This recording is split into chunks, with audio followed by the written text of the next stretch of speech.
আসসালামু আলাইকুম। কেমন আছেন আপনারা সবাই? আশা করছি সবাই অনেক বেশি ভালো আছেন। সবাইকে আবারও একবার আমন্ত্রণ করছি সাদামাটা রান্নাঘর অ্যান্ড ব্লগসের আরেকটি নতুন ভিডিও দেখার জন্য। আজকে আমি আপনাদের মাঝে ইফতার স্পেশাল রেসিপি নিয়ে হাজির হয়েছি। সামান্য মুরগির মাংস আর আলু দিয়ে ঝটপট তৈরি করে নিতে পারবেন।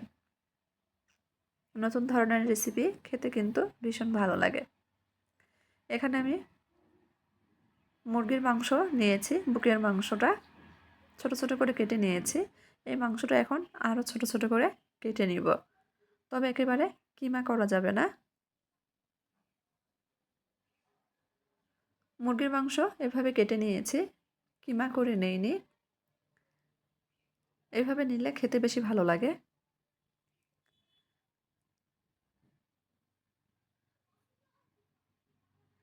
মাত্র 10 মিনিটেই রেসিপিটা তৈরি করে নিতে পারবেন। ছোট থেকে বড় সবাই অনেক পছন্দ করে। মাংসটা এখন এক সাইডে রেখে দিচ্ছি। এর মধ্যে মাঝারি সাইজের একটা আলু খোসা ছাড়িয়ে গ্রেটারে গ্রেট করে নিয়েছি, দিয়ে দিচ্ছি। খুব ভালোভাবে আলুটা ধুয়ে নিয়েছি। চাইলে আলুটা কিন্তু কুচি করেও ব্যবহার করতে পারেন। দিয়ে দিব একটা ডিম। আজকে আমি অল্প পরিমাণ তৈরি করছি, আপনারা চাইলে একটু বেশি করে তৈরি করে নিতে পারেন।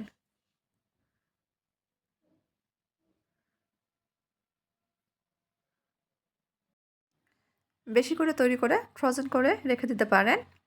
ভেজে নেওয়ার আধা ঘন্টা আগে বের করে ভেজে নিলেই হয়ে যাবে। এখন এর মধ্যে সামান্য পরিমাণ গোলমরিচ গুঁড়া দিয়ে দিচ্ছি।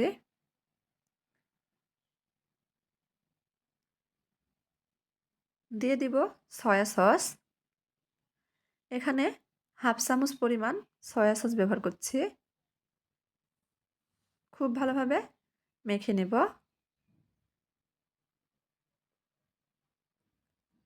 মেখে 10 মিনিটের জন্য রেস্টে রেখে দিব। চাইলে কিন্তু সঙ্গে সঙ্গেই তৈরি করে নিতে পারেন, রেস্টে রাখার প্রয়োজন নেই। তবে আমার হাতে সময় ছিল, সেজন্য রেস্টে রেখে দিয়েছি। 10 মিনিট পর এখানে দিয়ে দিচ্ছি হাফ চামচ মতো কাঁচামরিচ কুচি।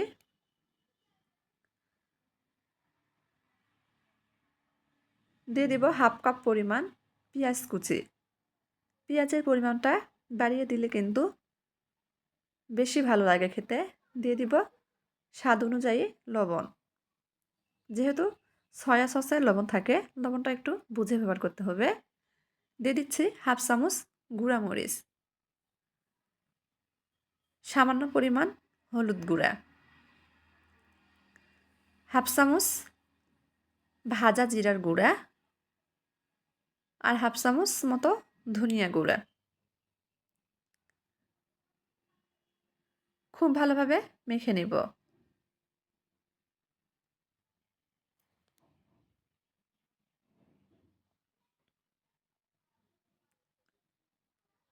যারা ভিডিও দেখছেন প্লিজ একটা লাইক দিয়ে পুরো ভিডিও দেখে নেবেন।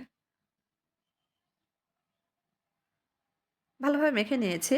এখন এর মধ্যে হাফ চামচ পরিমাণ আদা রসুন বাটা দিয়ে দিচ্ছি। আবারও ভালোভাবে মেখে নেব।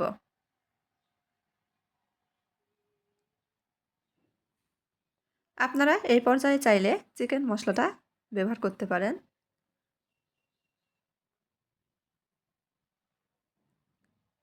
এখন এর মধ্যে দিয়ে দিচ্ছি 2 টেবিল চামচ মতো বেসন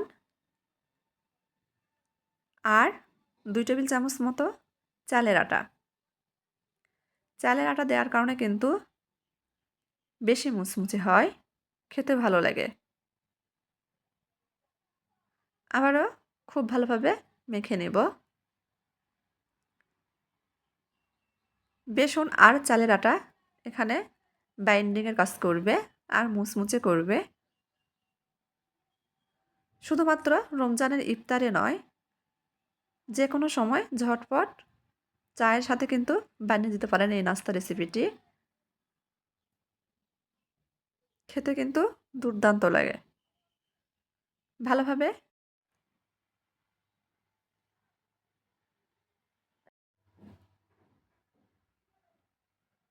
খুব ভালোভাবে মেখে নিয়েছি। এখন এর মধ্যে দিয়ে দিব ধনিয়া পাতা কুচি। আবারও ভালোভাবে মেখে নিব। আপনারা চাইলে এ পর্যায়ে কিন্তু ধনিয়া পাতা কুচিটা স্কিপ করে ফ্রোজেন করে রেখে দিতে পারেন।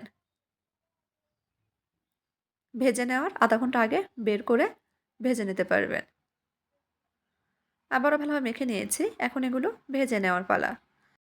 চুলার উপর আগে থেকেই পর্যাপ্ত পরিমাণ তেল গরম করতে বসিয়ে দিয়েছিলাম। তেলটা হালকা গরম হয়ে আসলেই পকোড়ার শেপে দিয়ে দিচ্ছি। চুলার আঁচ মিডিয়াম আঁচে কমিয়ে রেখে একটু সময় নিয়ে কিন্তু ভেজে নিতে হবে। আপনারা এটাকে চিকেন পকোড়াও বলতে পারেন।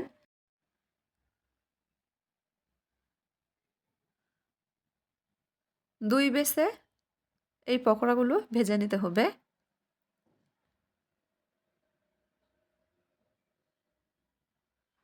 প্রথম বেসে পকোড়াগুলো দিয়ে দিয়েছি।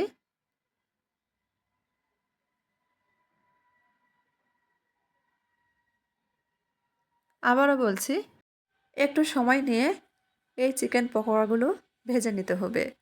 তা না হলে কিন্তু উপরে খুব তাড়াতাড়ি কালার চলে আসবে, ভিতরে কাঁচা থেকে যাবে। যেহেতু চিকেন দিয়ে তৈরি করছি, সেজন্য একটু সময় নিয়ে ভেজে নিতে হবে। অনবরত নেড়ে চেড়ে উল্টিয়ে পাল্টিয়ে ভেজে নিচ্ছি। খুব সুন্দর কালার চলে এসেছে।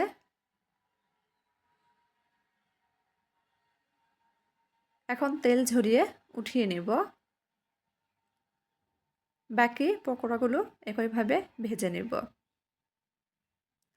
আমি সবসময় চেষ্টা করি আপনাদের মাঝে হাতের কাছে থাকা ঘরোয়া উপকরণের রেসিপিগুলো শেয়ার করার জন্য। আমার এই সহজ রেসিপিগুলো ভালো লাগলে প্লিজ সবাই চ্যানেলটি সাবস্ক্রাইব করবেন। লাইক, কমেন্ট, শেয়ার করে নিয়মিত চ্যানেলের পাশেই থাকবেন। এই যে সবগুলো পকোড়া ভেজে নিয়েছি। এখন একটা ভেঙে শেয়ার করছি যে কেমন হয়েছে। উপরটা কিন্তু একেবারে মুচমুচে হয়েছে।